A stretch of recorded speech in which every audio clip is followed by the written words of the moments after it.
ছোট ছোট থাই কাঁঠাল গাছে কাঁঠাল হয়ে রয়েছে। থাই কাঁঠালের বাগান সাধারণত ইঁচড় খেতে কাজে লাগে।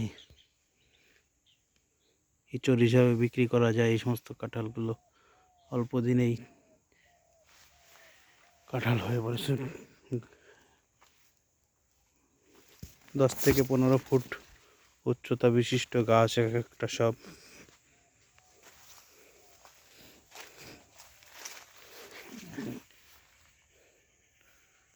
অল্প জমিতেই অনেক লাগানো যায়।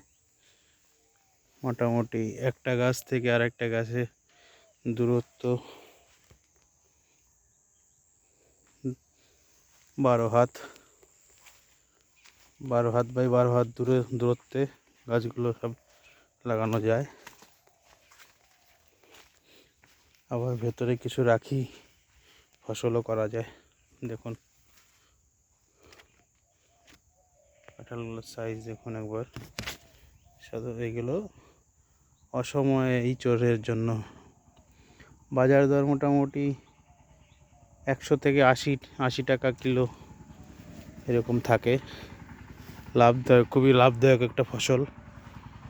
সাধারণ চাষ করার থেকে আমার মনে হয় এই ধরনের ছোট ছোট কাঁঠাল গাছের বাগান করে দেওয়া অনেক ভালো। তাতে কিছু লভ্যাংশ ঘরে ওঠে চাষির।